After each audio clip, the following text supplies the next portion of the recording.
കാണൂ പരസ്യരഹിതമായ ഏറ്റവും പുതിയ എപ്പിസോഡുകൾ. മേഡം പറഞ്ഞ കേക്കില്ല, ഇപ്പൊ കിട്ടിയപ്പോ മതിയായല്ല. ആ കിളവി അയാള് പറ്റിക്കായിരുന്നെന്ന് അറിഞ്ഞപ്പോ സഹായിക്കാന്ന് കരുതിയപ്പോ ഇവരെന്താ ഇങ്ങനെ? അല്ലേലും അത് അങ്ങനെയല്ല മാഡം. ചോദിക്കാതെ ചെയ്യുന്ന ഹെൽപ്പിന് വിലയില്ല.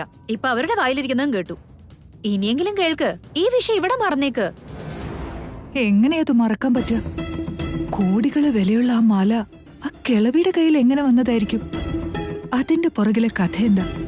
അതറിയാതെ ഇവിടെ നിന്ന് പോയാലും മനസ്സമാധാനം ഉണ്ടാവില്ല. എങ്ങനെങ്കിലും അത് കണ്ടുപിടിക്കണം. ഞാൻ കണ്ടുപിടിച്ചോളാം. കണ്ടുപിടിച്ചേ പറ്റൂ. മാഡം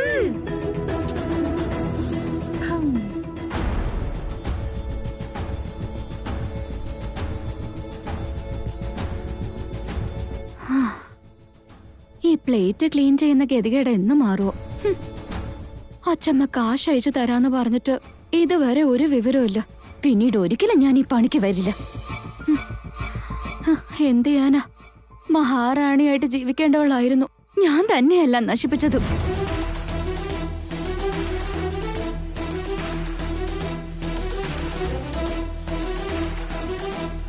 എന്താ എന്താ എന്താ പറഞ്ഞ?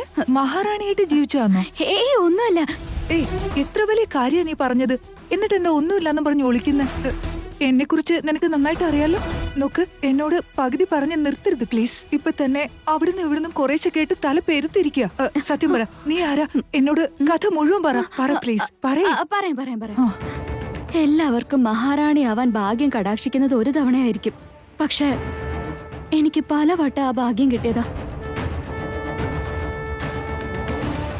എന്നിട്ടും ഭാഗ്യദേവത എന്നെ കടാക്ഷിച്ചപ്പോഴൊക്കെ ഞാൻ തന്നെ അത് ചവിട്ടി തെറിപ്പിച്ചു.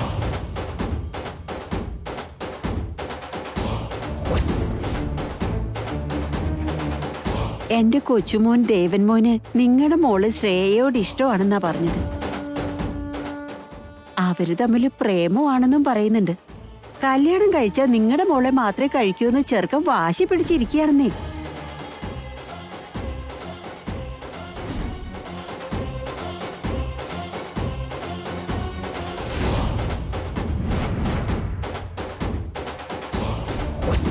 കല്യാണം കഴിക്കാൻ പറ്റിയില്ലെങ്കിലും ഭാഗ്യദേവത എന്നെ പിന്നെയും കടാക്ഷിച്ചു. എന്റെ ചേച്ചി ത്യാഗം ചെയ്തതുകൊണ്ട്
കിട്ടിയതൊക്കെ ഞാനായിട്ട് തട്ടിക്കളഞ്ഞത്.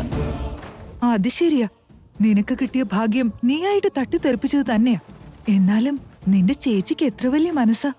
അനാഥയായിരുന്നിട്ടും അവളെ നിന്റെ അച്ഛൻ വളർത്തി വലുതാക്കിയതിന് നിനക്ക് വേണ്ടി എന്തോരം ത്യാഗങ്ങളാ ചെയ്ത്.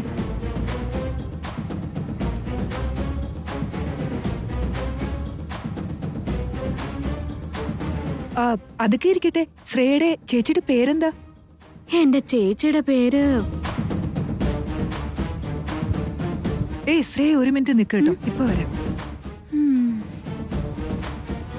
ഇതൊക്കെ ഇവരോട് പറഞ്ഞിട്ട് ഇനി എന്ത് പ്രയോജനം?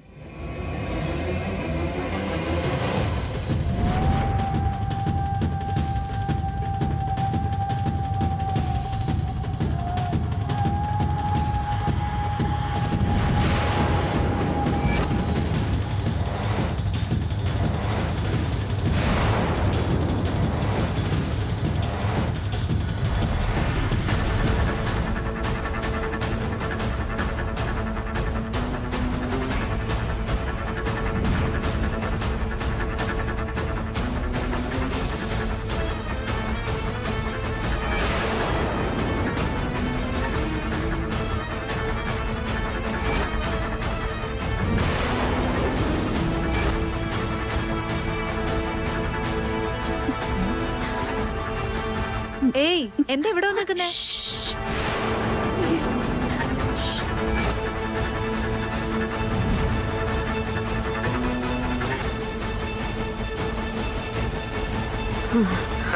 കാത്തോളനെ രാമ, എന്നെ അവന്റെ ഈ പിടിച്ചു കൊടുക്കരുതേ ഭഗവാനെ. പെട്ടെന്ന് എന്റെ മോനെ ഇവിടുന്നൊന്നും മാറ്റ ദൈവേ. വീട്ടിൽ ചെന്നത് രാമകോടി എഴുതിക്കോളാവേ. എന്റെ പൊന്നു ശ്രീരാമ. ഈശ്വരാ.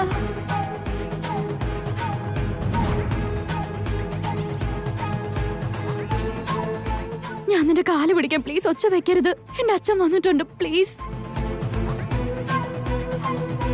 എന്തുപറ്റി? പണിയെടുക്കാൻ പറഞ്ഞ പൊളിച്ച് ഇവിടെ വന്ന് നിൽക്കുക മാഡം. മേഡം, എന്റെ സ്റ്റോറിയൊക്കെ ഞാൻ പറഞ്ഞതല്ലേ. ദേ എന്റെ അച്ഛൻ ഇവിടെ വന്നിട്ടുണ്ട്. ദേ ഇവിടെ വെച്ച് ഇപ്പൊ എന്നെ കണ്ടാ കൊന്നുകളയും. നിന്റെ അച്ഛൻ വന്നിട്ടുണ്ടോ? എവിടെ? ദേ അവിടെ നിൽക്കുന്നുണ്ടോ?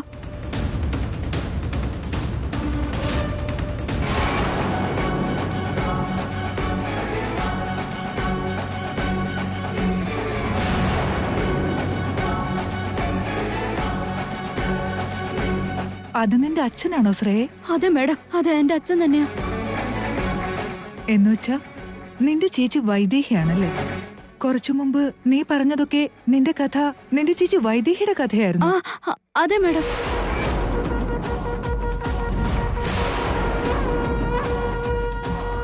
ശ്രേയ പറഞ്ഞതൊക്കെ സത്യമാ. പാവം അച്ഛനും അമ്മയില്ലാത്ത അനാഥ ഇന്ന് വൈദേഹിയാണെന്ന് പുറത്ത് പറയാൻ പോലും പറ്റാതെ എല്ലാവരിൽ നിന്നും അകന്ന് കഴിയുക. എന്റെ ചേച്ചി വൈദേഹി മേഡത്തിന് അറിയോ? അറിയാമോന്നോ? നിന്റെ ചേച്ചി വൈദേഹിനെ എനിക്ക് ഒത്തിരി നന്നായിട്ട് അറിയാം. വൈദേഹിയെ കുറിച്ച് ഒന്നും പുറത്ത് പറയരുതെന്നല്ലേ പറഞ്ഞേക്കുന്നു? കണ്ടിട്ടിപ്പോ കുറെ ഏറെ നാളുകളായി.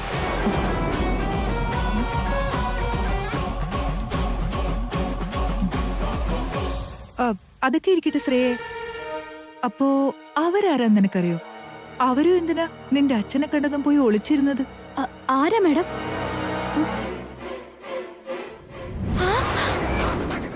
അച്ഛമ്മ. അതെന്റെ അച്ഛമ്മയാ മേഡം.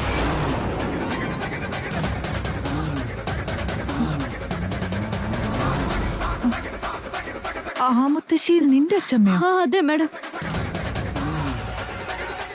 അപ്പൊ ഫാമിലി മൊത്തം ഇവിടെ ഉണ്ടെന്ന് തോന്നുന്നല്ലോ. എന്നെ തിരക്കി വന്നതായിരിക്കും. അതുകൊണ്ടാ അച്ഛനെ കണ്ടതും അച്ഛമ്മ ഒളിച്ചത്. നിന്നെ തിരക്കി മാത്രമല്ല, നിന്റെ അച്ഛൻ പോലും അറിയാതെ ഏതോ ഒരു മാല കിഷോറിന് വിൽക്കാൻ വന്നതാ. അത്രയും വിലയുള്ള മാല നിന്റെ അച്ഛമ്മയ്ക്ക് എവിടുന്ന് കിട്ടിയതാ? മാലയോ? എന്റെ അച്ഛമ്മയുടെ അടുത്തോ? 1 മണി സ്വർണം പോലും ഞങ്ങളുടെ വീട്ടിലില്ല. ഉണ്ടല്ലോ, ആ കിഷോറിന് വിൽക്കുന്നത് ഞാൻ കണ്ടതുവാ. എനിക്കൊന്നേ അറിയണ്ടു, ആ മാല ആരുടേതായിരിക്കും? അത് നിന്റെ അച്ഛമ്മയുടെ കയ്യിൽ എവിടുന്ന് വന്നു? അത് മാത്രം മതി. എന്നാ പറ, നീ തന്നെ പറ.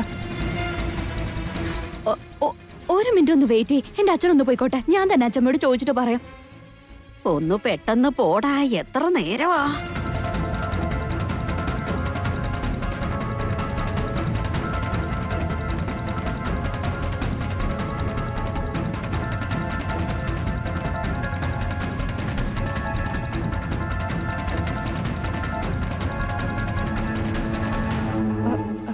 ദേ നിന്റെ അച്ഛമ്മ പോന്നു. നീ വന്നേ, വാ വാ. മുത്തശ്ശി എന്തെന്നാ? നിനക്ക് മതിയായില്ലേ? കിഷോറിനെ വിളിക്കണ? മുത്തശ്ശി, ഞാനൊരു കാര്യം കാണിച്ചു തരാം. കണ്ടതിന് ശേഷം മുത്തശ്ശി തന്നെ തീരുമാനിക്കും. ഒന്നങ്ങോട്ട് നോക്കിക്കേ.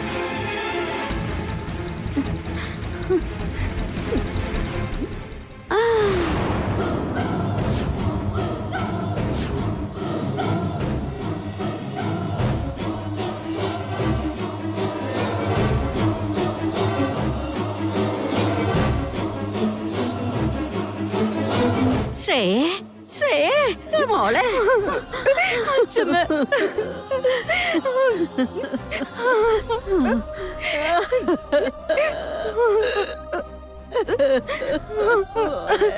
എന്റെ പൊന്നു മോളെ, ഇത്രയും നാള് എവിടെയായിരുന്നു മോളെ?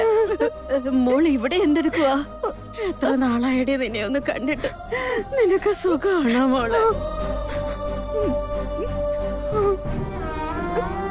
നീ നിന്റെ ഇപ്പോഴത്തെ അവസ്ഥ മനസ്സിലാക്കിയതിന് ശേഷം സുഖാണോന്ന് ചോദിക്കാൻ എനിക്ക് എങ്ങനെ നാവ് പൊങ്ങി. ഇന്നത്തോടെ നിന്റെ കഷ്ടപ്പാടൊക്കെ തീർന്നു.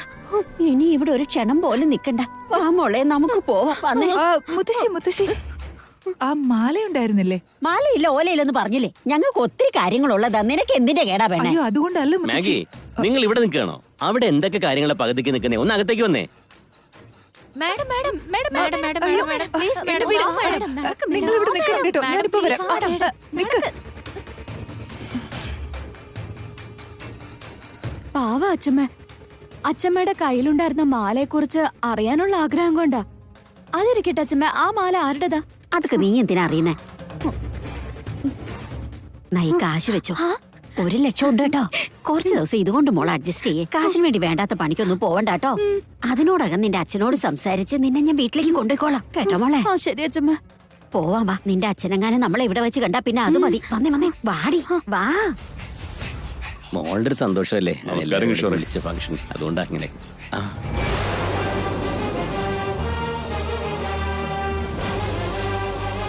ഇയാളെന്താ ഈ നേരത്ത്? നമസ്കാരം. നമസ്കാരം അമ്മ. എന്താ ഇപ്പൊ ഇങ്ങോട്ട്? അത് ശരി, എന്റെ അമ്മ ഏതോ ഒരു മാല ഇങ്ങോട്ട് പണയം വയ്ക്കാൻ കൊണ്ടുവരുന്നെന്ന് പറഞ്ഞില്ലേ, അതൊന്ന് കാണാൻ വേണ്ടിട്ട് വന്നതാ. അമ്മക്കാരന്റെ അമ്മനോട് പറഞ്ഞിരുന്നോ? നിങ്ങളും എനിക്ക് ഫോൺ ചെയ്തിരുന്നു. ഞാൻ പറഞ്ഞ കാര്യമല്ല. എന്റെ അടുത്ത് മാല പണയം വെക്കാൻ വരുന്നെന്ന് അമ്മ നിങ്ങളടുത്ത് പറഞ്ഞിരുന്നോ? ഇല്ലല്ലോ, നിങ്ങൾ മാത്രമേ എന്റെ അടുത്ത് പറഞ്ഞുള്ളൂ. അത് ശരി, എനിക്കൊരു തെറ്റ് പറ്റിയതാ. നിങ്ങളുടെ അമ്മയുടെ പേരുള്ള ഒരാൾ ഫോൺ ചെയ്തപ്പോ അത് നിങ്ങളുടെ അമ്മയായിരിക്കുന്ന കരുതിയിട്ടാ ഞാൻ അങ്ങോട്ട് വിളിച്ചത്. ക്ഷമിക്കരാമ. അയ്യോ, അതൊന്നും സാരമില്ല. വീട്ടിലെന്തോ വലിയ ഫംഗ്ഷൻ നടക്കല്ലേ, നിങ്ങൾ അതൊക്കെ നോക്കിക്കോ കിഷോറെ. ആയിക്കോട്ടെ.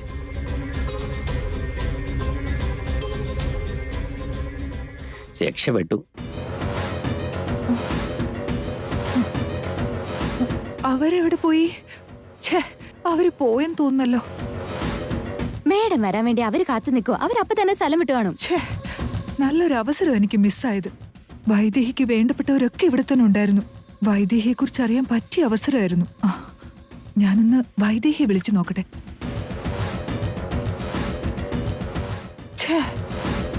ഇവളുടെ ഫോൺ എപ്പോഴും നോട്ട് റീച്ചബിൾ ആണല്ലോ. എങ്ങനെങ്കിലും ഈ മാലയുടെ ഉറവിടം മനസ്സിലാക്കി അത് വൈദേഹിയോട് പറയണം. ഒന്ന് നോക്കട്ടെ.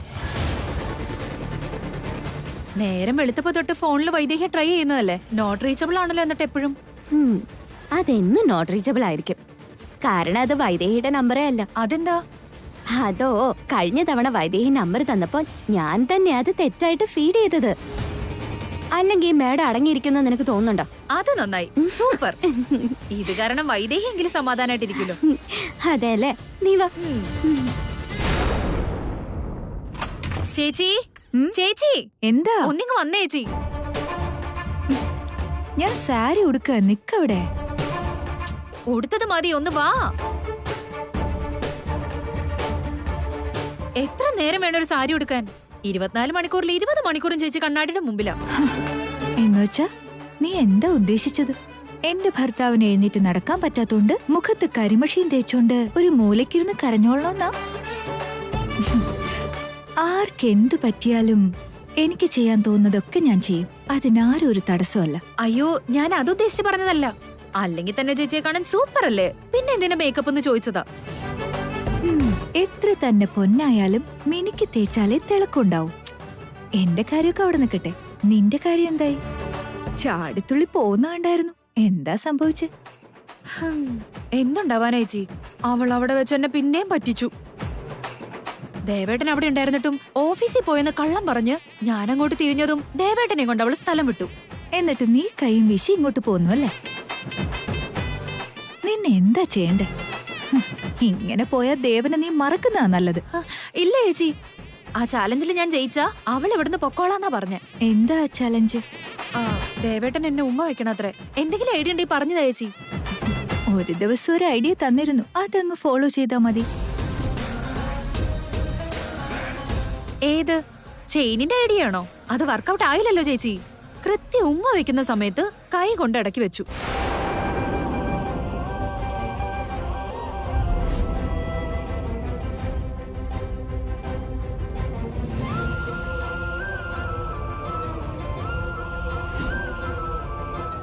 അപ്പോ അന്നും ദേവേട്ടന് ഉമ്മ കൊടുത്തിട്ടില്ല. ഞാൻ വെറുതെ ദേവേട്ടനെ സംശയിച്ചു. പിന്നെ അതേ പ്ലാനുമായിട്ട് അങ്ങോട്ട് ചെന്നാ മതി. മനഃപൂർവ്വം ഉമ്മ വയ്ക്കാൻ ചെന്നാന്ന് പറഞ്ഞ് വായിലെ പല്ലടിച്ച് താഴെ ഇടും. ഏതെങ്കിലും നല്ല ഐഡിയ ഉണ്ടെങ്കിൽ പറയേച്ചി. ദേവേട്ടൻ തന്നെ എന്നെ പിടിച്ച് എന്നെ അടുത്തേക്ക് നിർത്തി ഉമ്മ തന്ന എങ്ങനെ ഇരിക്കും? അങ്ങനത്തെ ഐഡിയ പറ. ഒരു ഉമ്മയ്ക്ക് എനിക്ക് വകയില്ലെങ്കിലും ഐഡിയക്ക് ഞാൻ തന്നെ വേണം. ശരി, പറയാം കേട്ടോ.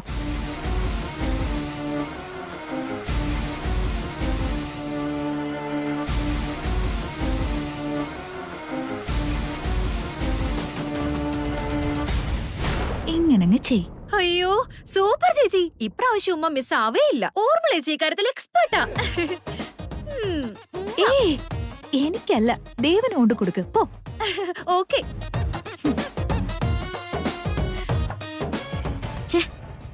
നാണമില്ലല്ലോ ഓർമ്മള ചേച്ചിക്ക് ഇങ്ങനെയൊക്കെ പറഞ്ഞു കൊടുക്കാൻ. കാണിച്ചു തരാം.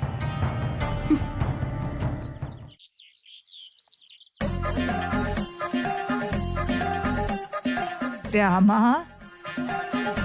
രാമാ, എടാ രാമാ, നീ ഒന്ന് പുറത്തേക്ക് വരുന്നുണ്ടോ?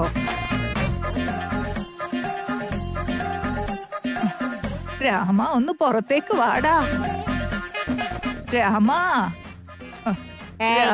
നിക്കവിടെ. ആരാ നീ? എന്തിനാ വീട്ടിനകത്തേക്ക് കേറിയ? ആരെ കാണാനാ? ഇത് എന്റെ അനന്തരവൻ രാമന്റെ വീടല്ലേ? അല്ലല്ലോ, എന്റെ മോൻ ജനകരാമവർമ്മയുടെ വീടാ. ആ, അയ്യോ അതെയോ. ഇങ്ങോട്ട് വന്നിട്ട് ഒത്തിരി കാലങ്ങൾ കഴിഞ്ഞു. മാത്രമല്ല പ്രായം ഇപ്പൊ ഒത്തിരി ആയില്ലേ, ഒന്നും ഓർമ്മയില്ല, നിക്കുന്നില്ല.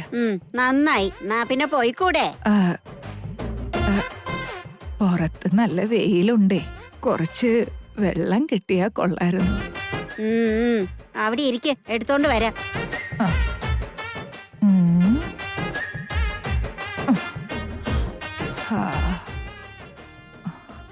അമ്മേ, വീട്ടില് വേറെ ആരും ഇല്ലെന്ന് തോന്നുന്നു. ഇന്ന് ഈ കിളവിയുടെ അടുത്തുനിന്ന് ആ മാലയുടെ കഥ പുറത്തു കൊണ്ടുവരണം. നിന്റെ കഥ നിന്നോട് തന്നെ പറയുമ്പോ നീ ആയിട്ട് ഈ മാലയുടെ കഥ പുറത്തു പറയും. നാ പിടി, കുടിച്ചോ.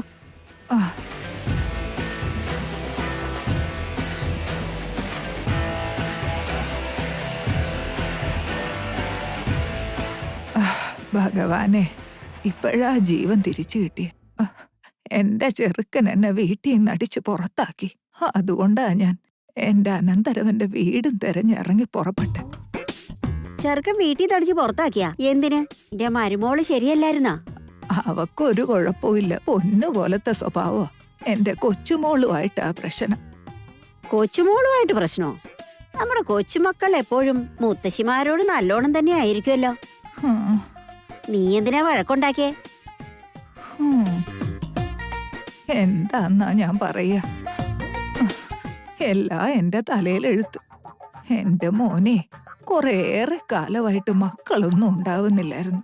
അപ്പൊ വഴിയിന്നൊരെണ്ണത്തിനെ കിട്ടി. ആ അനാഥയെ വീട്ടിൽ കൊണ്ടുവന്ന് അവൻ വളർത്തി വലിയ നിലയിലെത്തിച്ചു. പിന്നീട് മക്കളുണ്ടായെങ്കിലും സ്വന്തം മക്കളെക്കാളും വളർത്തുമകളോടായിരുന്നു അവന് പ്രിയം കൂടുതൽ. അതെയോ? ഈ കിളവിയുടെ കഥ എന്റെ കഥ പോലെ തന്നെ ഉണ്ടല്ലോ.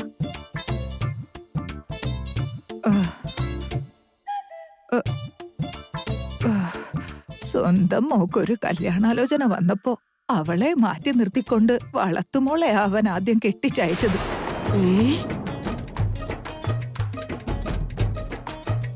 അത് കൊള്ളാലോ. പിന്നല്ല, എന്റെ സ്വന്തം കൊച്ചുമോളെയല്ലേ ആദ്യം അയക്കേണ്ടിയിരുന്നു. പകരം ആ അനാഥ പുഴുവിനെ പറഞ്ഞയച്ചു. അത് കണ്ടോട്ടെ എനിക്ക് വെറുതെ ഇരിക്കാൻ പറ്റും? അത് സമ്മതിച്ചു കൊടുക്കരുത്. അവനെ നിർത്തിപ്പൊരിക്കണം. ഞാനും അങ്ങനെ അവനെ നിർത്തിപ്പൊരിച്ചതാ. അതിന്റെ ഫലമായത്. എന്റെ ചെറുക്കനെ എനിക്കെന്റെ വളർത്തുമോള് തന്നെയാണ് വലുത്. അമ്മ ഇവിടുന്ന് ഇറങ്ങിപ്പൊയ്ക്കോന്നും പറഞ്ഞ് എന്നെ അടിച്ച് പുറത്താക്കിയെന്നേ. അടിച്ച് പുറത്താക്കിയാ? എന്നിട്ടൊന്നും മിണ്ടാതെ കെട്ടും പാണ്ടമായിട്ട് പോന്നായിരിക്കും. അല്ലാതെ ഞാൻ എന്ത് ചെയ്യാൻ? എന്ത് ചെയ്യാനെന്ന് ചോദിച്ചാ, നീ ആ അനാഥ പുഴുവിനെ അല്ലായിരുന്നോ അടിച്ചു പുറത്താക്കേണ്ടിയിരുന്നത്? ഞാനായിരുന്നെങ്കിൽ അങ്ങനെ തന്നെ ചെയ്തേനെ. അയ്യോ, എന്റെ കഥ പറഞ്ഞ് നിങ്ങളെ ഞാൻ വെറുതെ വിഷമിപ്പിച്ചല്ലേ? ഇത് ഇന്നും ഇന്നലെയും തുടങ്ങിയ വിഷമമൊന്നും അല്ല, കുറെ കാലമായിട്ട് അനുഭവിക്കുന്നതാ. നിനക്കറിയോ, നിന്റെ ചെറുക്കനെ പോലെ തന്നെ എന്റെ ചെറുക്കനുവേ ഒരു അനാഥ പുഴുവിനെ എടുത്ത് വളർത്തിയെന്നേ. ഞാനും നിന്നെ പോലെ തന്നെ ആ അനാഥയുടെ അറാമ്പറപ്പുമായിട്ട് പൊറുതി മുട്ടിയതാ. നിനക്കറിയില്ല, അവളെ കാരണമാ ഇന്ന് എന്റെ കൊച്ചുമോളെ എനിക്ക് എന്റെ കൂടെ നിർത്താൻ പോലും പറ്റാത്ത. അങ്ങനെ പയ്യ വൈദേഹിയെ കുറിച്ച് പറയടി.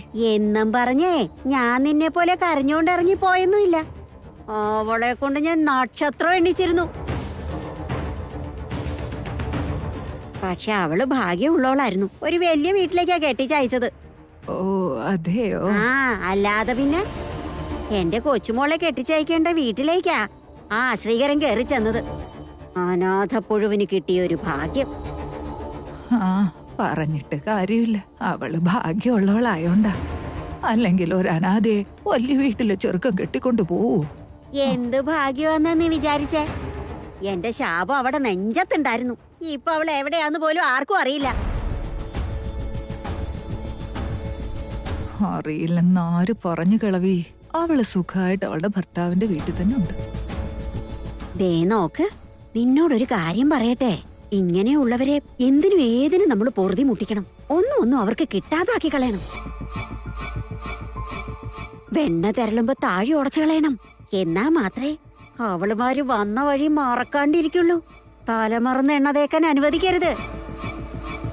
കഥയൊക്കെ കൊള്ളാം, പക്ഷേ മാലയുടെ കാര്യം എങ്ങനെയാ ഒന്ന് പറയിപ്പിക്കുക?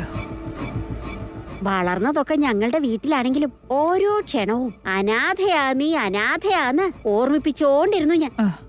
അതാ ഇപ്പൊ നന്നായേ. അതൊക്കെ ഞാൻ പറഞ്ഞപ്പോ എന്റെ ചെറുക്കൻ കഴുത്തു ഞെരിച്ചെന്നെ കൊല്ലാൻ വന്നേ. കുറച്ചു ദിവസം മുന്നുണ്ടല്ലോ, കയ്യിൽ ഒരു വള പോലും ഇല്ലടാ. 4 സ്വർണ്ണവള വാങ്ങിച്ചതാന്ന് പറഞ്ഞിട്ട് അനങ്ങിയില്ല. പകരം ആ അനാഥയ്ക്ക് 10 ലക്ഷത്തിന്റെ ഒരു മാലയാ വാങ്ങിച്ചു കൊടുത്തത്. ഇവിടെ നടന്നത് നേരെ തിരിച്ചായിരുന്നു. ആ അനാഥയുടെ കഴുത്തേ കിടന്ന മാല ഞാൻ അങ്ങ് അടിച്ചു മാറ്റി. അമ്പടി,